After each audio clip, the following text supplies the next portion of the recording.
What's up, everybody? Welcome to the 14th lecture of trig. Today we're going to be talking about section 3.1. But before we get there, I wanted to point out that up until this point, we've been working with how to solve things on a right angle triangle. But what about if we're given an oblique triangle, like one of these two examples? How do we handle these? How do we solve for all of the lengths? How do we solve for all of the angles? What do we do here? Well, to start off with, we've got what's called the law of sine. What the law of sine really does is it allows us to relate an angle, the length of its opposite leg, and all three combinations of those. So what I mean to say is the ratio of the length of leg A with the sine of angle A is going to be equal to the length of B divided by the sine of angle B, and the length of C divided by the sine of angle C. Now notice, again, like I said, these are all the opposite combinations, right? You've got A and A, B and B, C and C. And you can equivalently write this in the reciprocal forms. So having said that, what this allows us to do then is to say, all right, I might not know every last detail about what's going on in my triangle, but if I have just one of these opposite pairs, well, then I can start setting up relationships and solving for the unknown values. So let's look at an example. All right, so for our first example, what we want to do is we want to solve for the angle A, the length A, and the length C, provided this given triangle, right? Well, solving for the angle A is something we've done a dozen times before. We know that the interior angles of a triangle will always add up to 180 degrees. So because of that, we know that the angle A here is just going to be 180 minus 102 minus 29. And that's going to give us an angle of 49. So A is 49 degrees. But what about for solving for our length? That's new, right? Because we've never been given an oblique triangle like this before. Well, to solve for those, we're going to turn back to the law of sine. We're going to set it up so that we can solve for each of these by setting up one of these fractions. All right, so looking at what we know, the only combination of opposite pairs that we have would be the angle B and the length B, right? All right, well, we know then that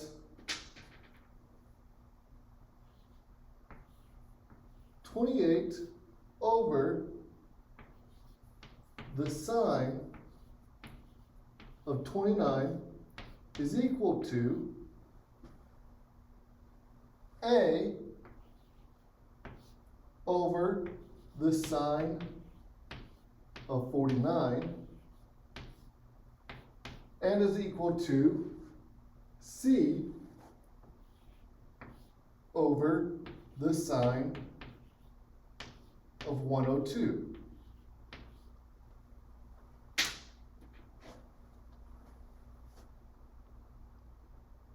So we're going to break this up into two different parts. One part's going to solve for A, the other part's going to solve for C.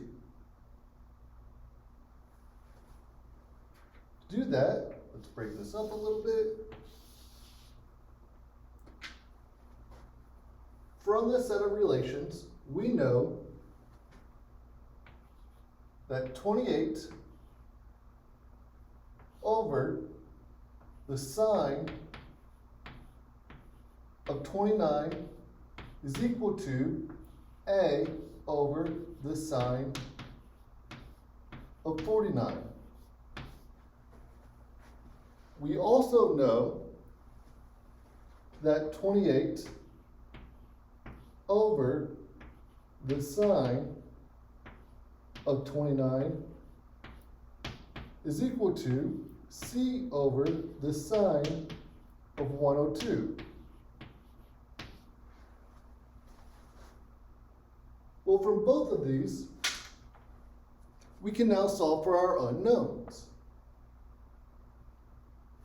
If, in this case, we multiply both sides by, the sine of 49, we can isolate A and solve for it, right? So let's do that.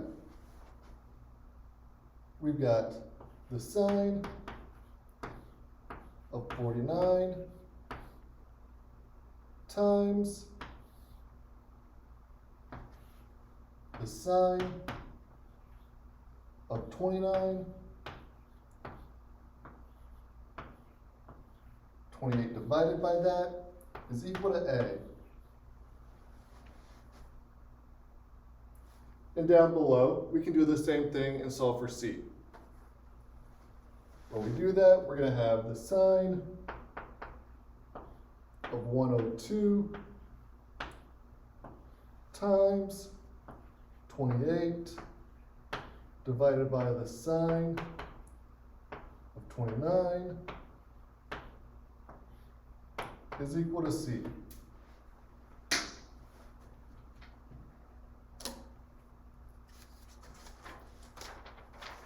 Well, I don't know what these values come out to be numerically, so this is when I would type them into a calculator and I would find out. And what we would find out is that these are approximately 43.59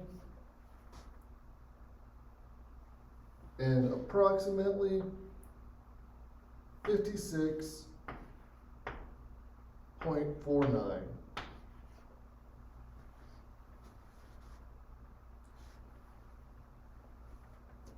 So we'd come back over here and we would say A is approximately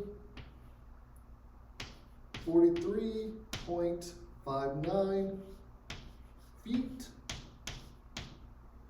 and C is approximately 56.49 feet.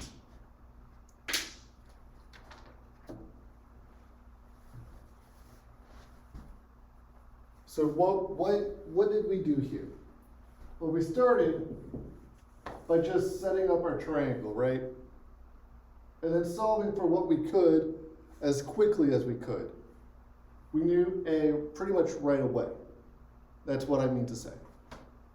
So because we knew A pretty much right away, let me actually write that here too. 49 degrees. Because we knew A pretty quickly, we could go ahead and set up our law of sine. And our law of sine, we could break up and say, all right, this relates these two opposite ends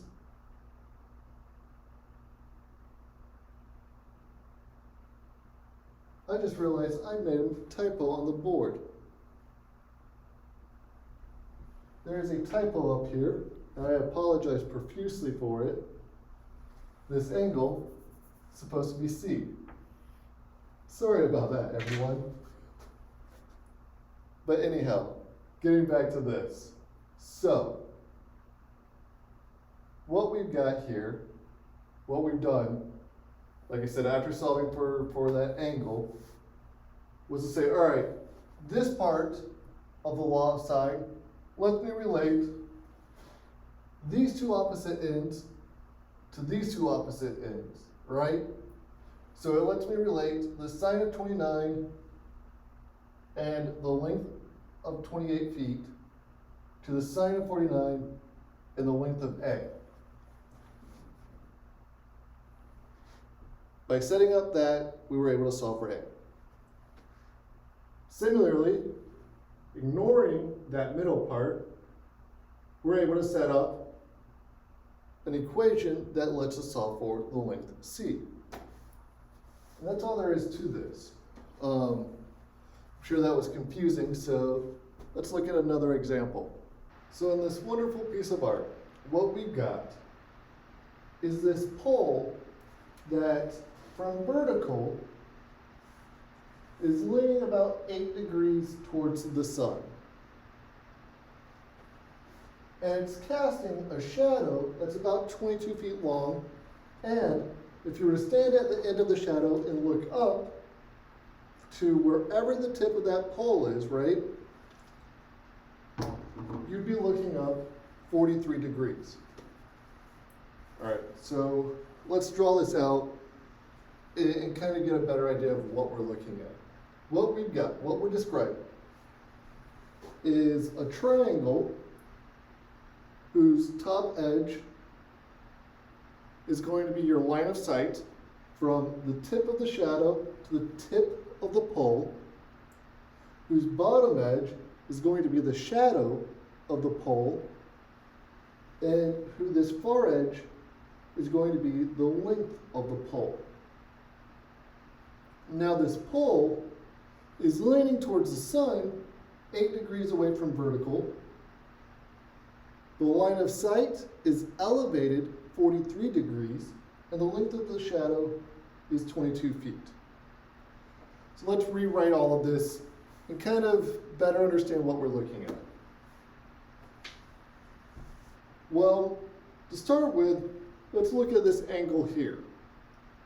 We know from vertical that's going to be 90 degrees to the horizon. Now we're looking at, now the pole is leaning an extra 8 degrees past 90. So that must mean this angle is going to be 98 degrees.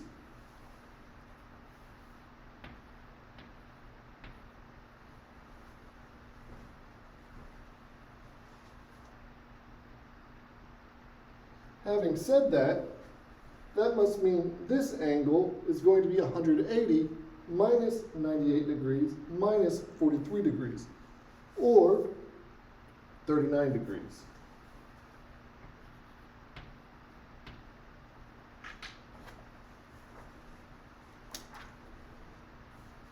All right, now let's start using this in the law of sine to figure out what the length of our pole is, because that's what we want to solve for here. Well, what we've got, if we look at this, is a known angle, 39 degrees, and its opposite length is also known, 22 feet. So, we've got 39 over, my mistake, wrote this backwards, 22 over the sine of 39 degrees. Now we're solving for this length A. So, we've got A divided by the sine of the angle opposite of it, 43 degrees.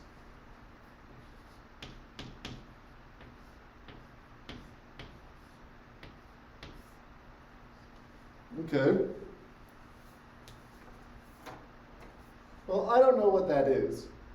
I assume, let me back up.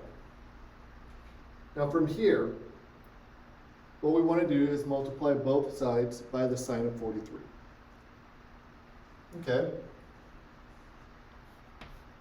That means A is equal to the sine of 43 degrees times 22 divided by the sine of 39 degrees. Now I have no idea what that value comes out to be, so I'm going to look it up. And what it comes out to be is approximately, let me write this in a different color.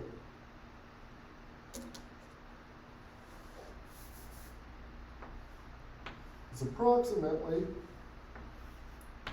23.84. In other words, the length of our pole here is 23.84 feet. Now we don't have to stop here. Because we know all of the angles, we can find all of the lengths. We can now find B. Well, we could have found B before anyhow, but we can still find B if we wanted to. But this is generally what we're going to do with the law of sine. We're going to take the limited number of knowns, we're going to work them so that we can find all of our unknowns. That's really all we're doing. We're saying, since I know the relationship between the length of a side and the side and the sine of the angle opposite of it, and I know that's going to be the same for all three combinations, well then I can set up a system of relations and solve them and get all of our unknowns out. Cool. Let's move on. So in this next example, what we've got is a triangle with three unknowns, two angles and a length. Otherwise, what we've got is two lengths, one being 12 inch, the other being 22 inch, and an angle, which is 42 degrees. And what we want to do is we want to solve for those unknowns. Well, how are we going to do that? Well, by now I'm sure you've figured it out. We're going to apply the law of sine. But how are we going to apply the law of sine here? Well, the first thing that we should probably do here is organize the information that we've got. That way we know what goes with what and what we're missing and how it relates to everything else. So let's couple up the angles with the length of their opposite sides. What I mean to say is, let's write out a table.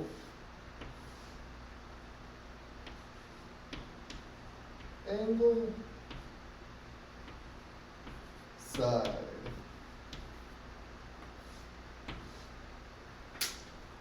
So the first pair that we've got is 42 degrees and the length 22 inches.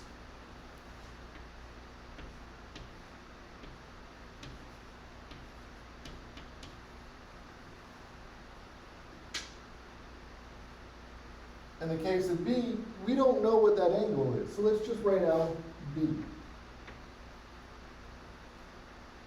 But we do know the length of its opposite side, that's 12 inches.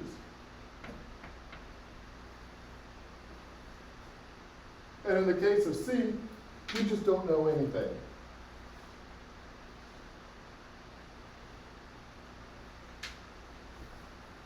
All right. So setting it up this way, we can probably tell now that what we want to do first is solve for angle B. Now, how are we going to do that?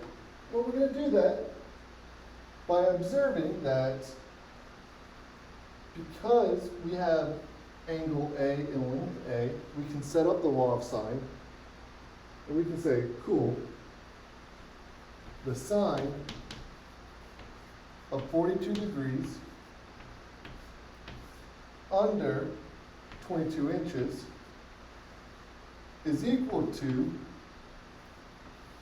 the sine of B under 12 inches. Okay. Well, I don't like this form, so I'm going to have to rearrange everything, and yeah, I don't want to do that. So let's use the reciprocal form. At the very beginning of the lecture, I said there was another form that was equivalent, right? It was just the reciprocals of these. So we can rewrite this as the sine of 42 degrees divided by 22 inches is equal to the sine of b divided by 12. All right. Well, if that's the case, we can multiply both sides by 12, and we can isolate that sine of b.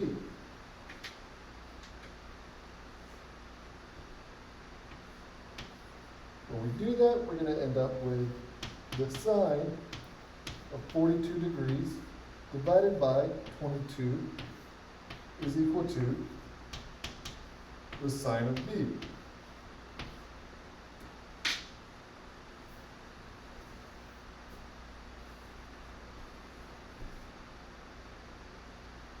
Now, applying the arc sine to both sides, we can solve for b. Say, all right, arc sine of 12 times the sine of 42 over 22 is equal to b.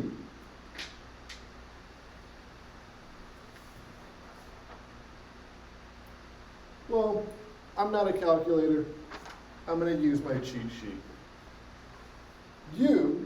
I would expect here to put this into a calculator.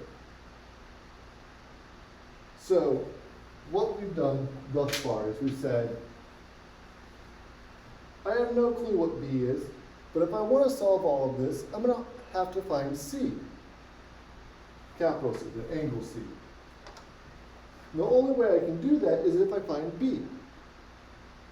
Well, to find b, I can use the law of sine, work it all the way through, get to this point here, and realize, well, if I apply the arc sine to both sides, I can solve for b.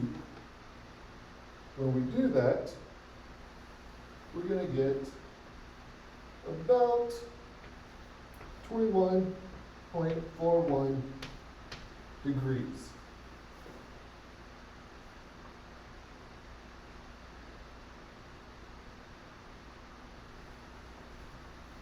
So over here, let's write out 21.41 degrees.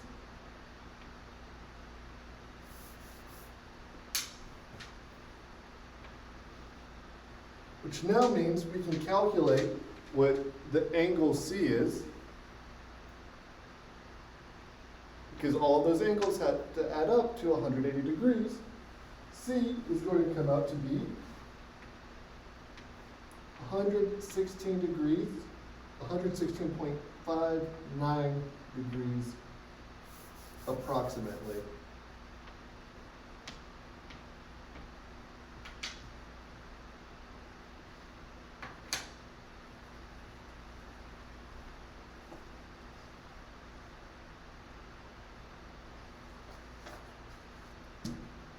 And now from here, we can just substitute everything back in and solve for c, little c, the length c.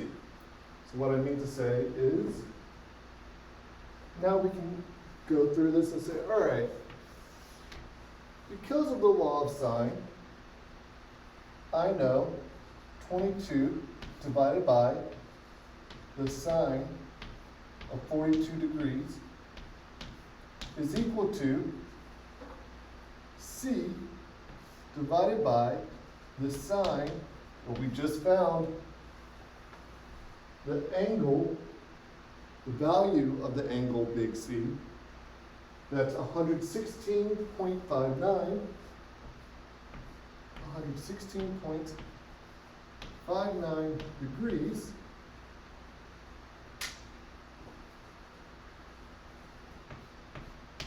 Well, this means then that 22 divided by the sine of 42 degrees times the sine of 116.59 degrees is equal to little c.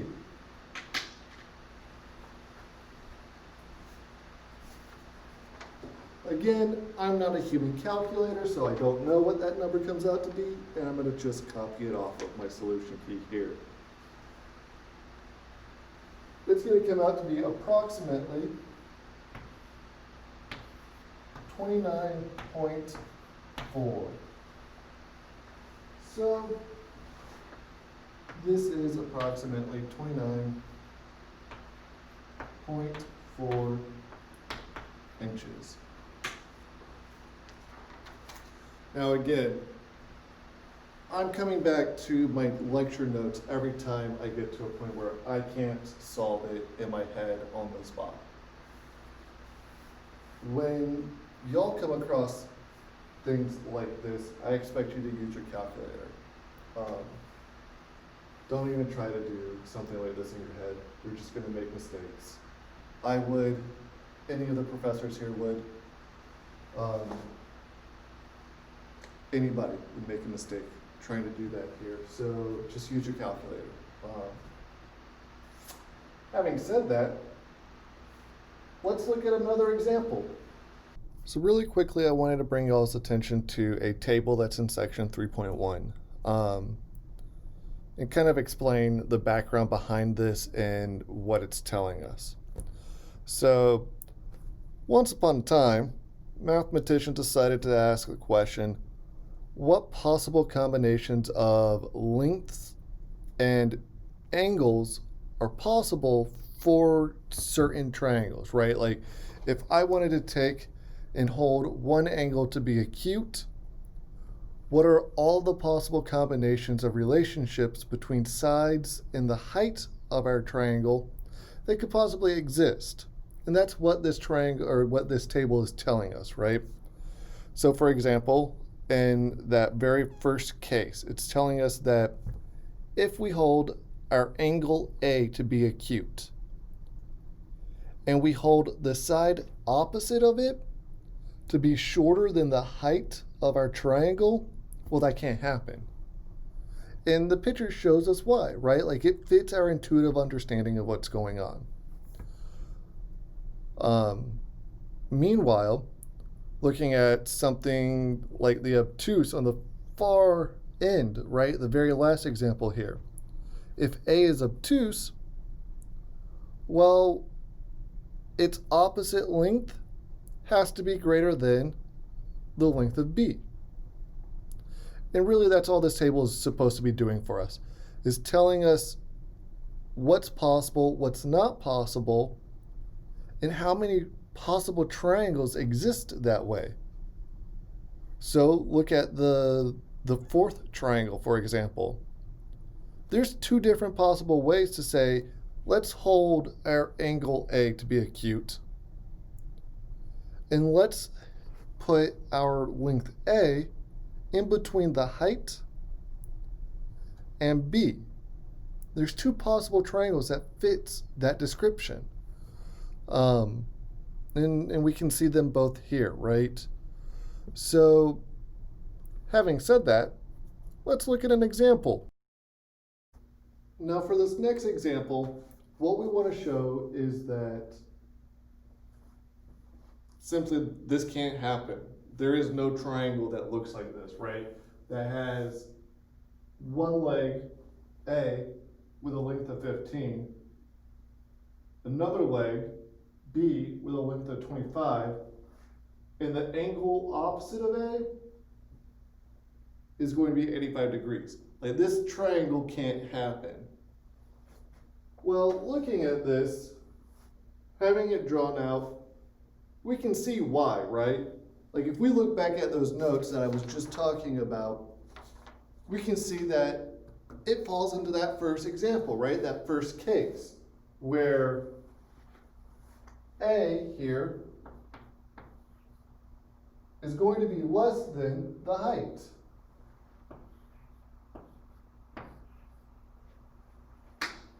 Okay, but how are we going to prove that this can't happen? Well, we can start by saying, I don't know what the impossible angle B is, right? We're going to imagine that we can extend it all the way down to here. We're going to imagine that there's an angle B. Imagine this for right now. I don't know what that angle would be, but I do know that the sine of 85 degrees divided by 15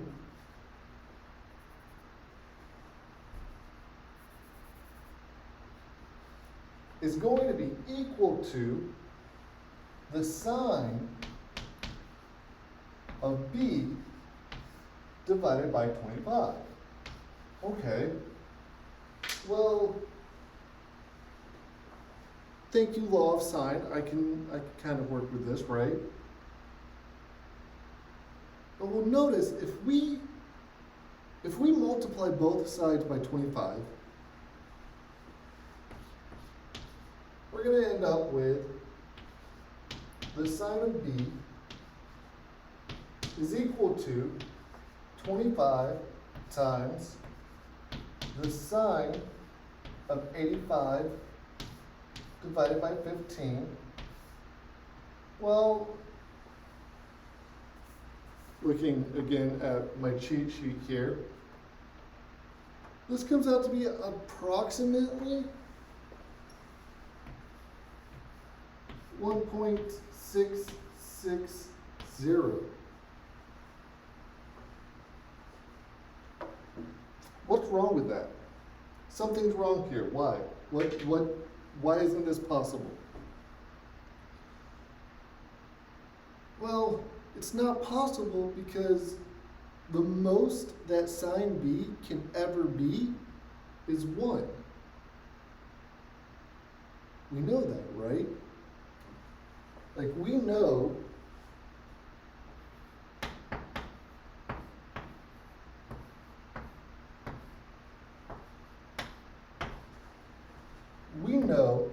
that sine B is between -1 and 1, always, forever and always. And 1 is certainly less than 1.660. So sine B can never be 1.660. So because this isn't possible, because this answer can't happen, this triangle can never happen. Moral of the story is, if you want to show, let me step back. Moral of the story is, if you want to find the relationship between your angles and your sides for any non-right angle triangle, law of sine, always, always, always. Moreover, if you want to show that a particular triangle can't happen, law of sine. It's convenient. It's a super powerful tool in that way, right? Like, this is letting us say, hey, this hypothetical triangle can't even happen because this can't happen. So we don't have to even try to make this triangle, right? Like, we could sit down and be like, all right, throw out a bunch of lengths and angles. Can this triangle happen? Yes or no? Throw out a handful of lengths and angles.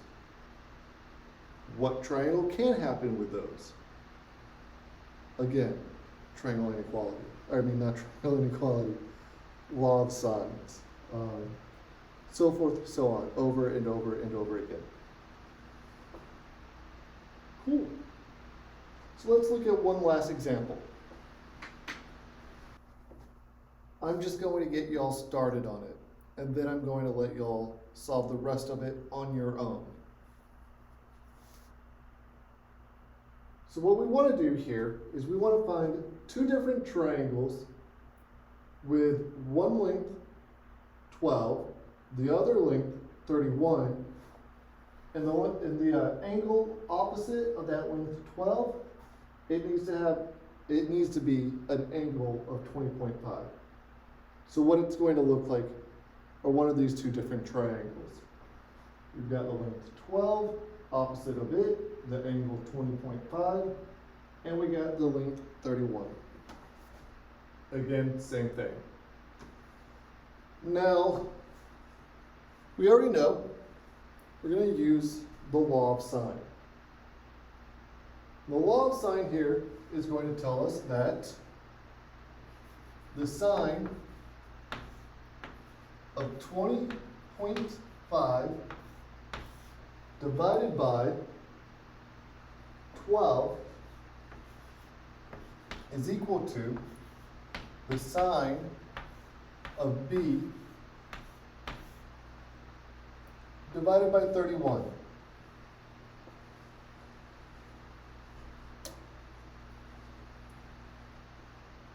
Rearranging our terms, we get that 31, let me rewrite this actually slightly different, that the sine of b is equal to 31 times the sine of 20.5 divided by 12.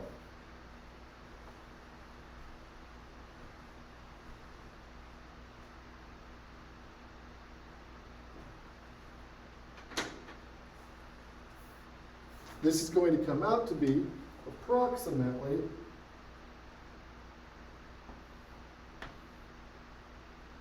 0.9047. Okay. Here's where the catch is.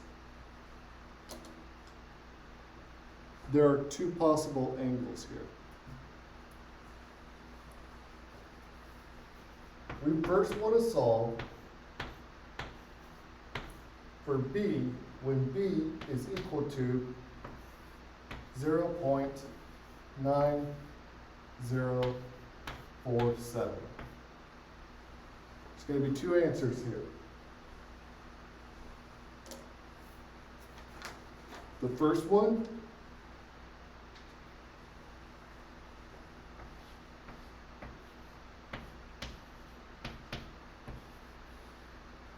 is going to be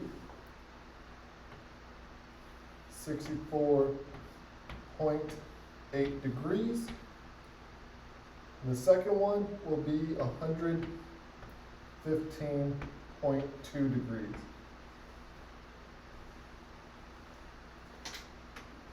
Now your job, your mission, should you choose to accept it, is to solve the rest of this problem. It's also to check my math. Is this right?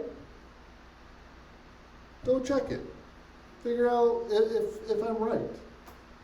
Maybe find a better approximation. But no matter what, just try this problem. Go through and try to solve for the rest of these values. See what you can find. Having said that, have a good one, everybody. I will let y'all go. Have a good one.